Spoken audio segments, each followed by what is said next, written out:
Hey everyone, welcome back to my channel. My name's Lauren and welcome to the mid-year book freakout tag. I did this last year. I thought it'd be fun to do it again. I'm in a hoodie because it is obviously winter in Australia and I wanted to be cute and cozy and actually sit on the floor and film this. I know the questions, but I actually haven't pre-planned my answers. So we're gonna get some real honest truths here and see how much I stumble. So I've read 97 books at the end of June and I gave 24 5 stars. The best book you've read this year. Now this is really hard because I have a lot of favorites, but the one that's probably stuck with me the most is probably The Call by Tarah Dewitt. I loved this. It was the first book that I read this year.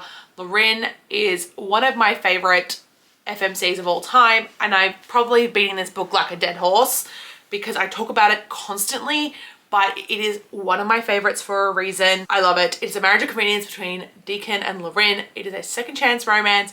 They had a tryst when they were 18 and now they're back together to renovate a house and then to get married to access Lauren's trust fund. It's a good time. There's no third act breakup and we know that's one of my favorite tropes. The worst book you've read so far this year. Okay, well, I'm gonna go with the book that I DNF'd and that is Hush Hush by Lucia Franco.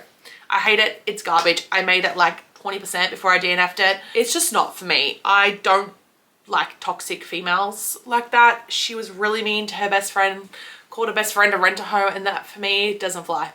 And if we're gonna go with the book I actually finished and rated 1 star, it was also Lucia Franco and that was Balance. And once I read Hush Hush, I went, nah, we're done, bestie. We're through. We're not friends anymore. We do not vibe. The best sequel I've read this year. Let me think about that. Okay, so I'm kind of cheating on this one because there isn't many books that I've read this year that, like the series I started last year and then had to wait for the new one to come out. The only one that I read last year in a series that continued on this year was Indigo Ridge. I read that last year. So I'm gonna go with Juniper Hill, which is another one of my 5-star reads. I adored it. It is a grumpy sunshine, forced proximity, single mum story. Knox Eden is tattooed, he is sexy, he is everything and more. I love that. That whole series, and because I read 2 and onwards this year, 2 of them have come out this year, which is Jasper Vale and Crimson River. I gave both of those 4 stars. They were very good books. A new release that I haven't read yet this year but need to is Happy Place by Emily Henry. I am an Emily Henry stan for life. So that one and probably Reckless by Elsie Silver, which I will be picking up next. Most anticipated release for the second half of the year. I'm gonna go with Stable Peak by Devney Perry. I think it's gonna be a single dad romance, which I'm so excited about. Powerless by Elsie Silver, Bo and Bailey's story. I am so excited. When I met Bailey in Lawless, I was like, yep, I'm ready for this. I'm so excited. The next book in Lila Sage's Rebel Blue universe, Swift and Saddled. And the last one is going to be the new Kat Singleton book, which is Pippa's story. I don't know what it's called yet. I don't know if they've announced it. My biggest disappointment of the year. Again, let me have a think and we'll come back to this. The book I'm going to go with is The Road Trip by Beth O'Leary. I love Beth O'Leary's books. I've given 1 5-star and 2 4 stars to, but The Road Trip was just not quite right. I was like, what's going on here? Honestly, like, threw it out of my brain and I don't remember the details, but it just was very misogynistic.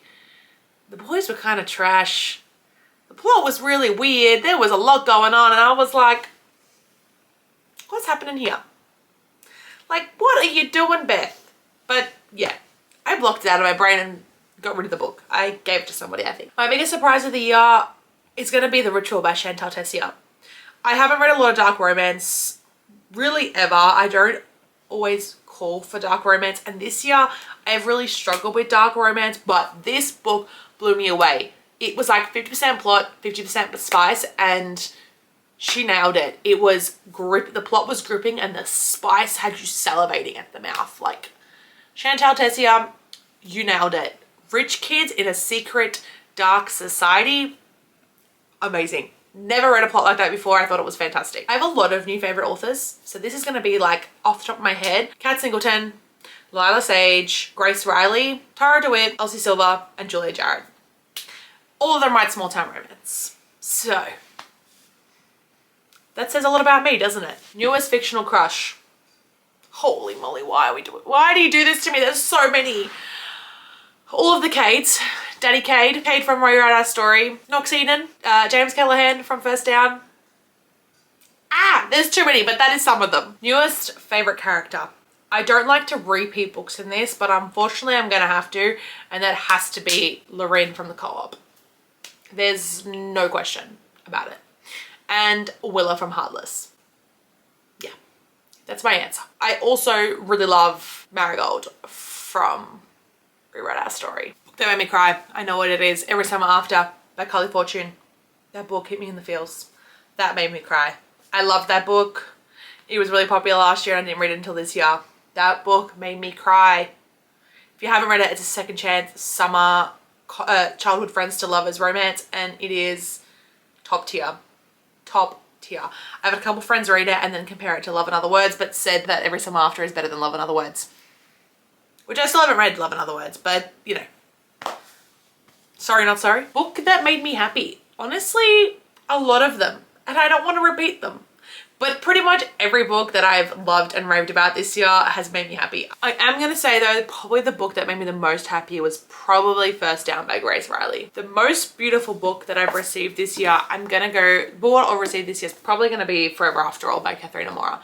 It is gorgeous. It is foiled. It's stunning. I bought this from her at Rare. I'm kind of obsessed with it. I think this is probably my most beautiful.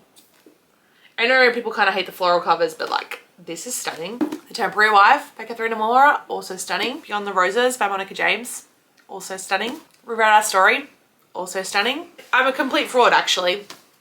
This is probably the most stunning book of all time. I don't think anything's going to get as good as this, except for maybe her new book. What books do I need to read by the end of the year?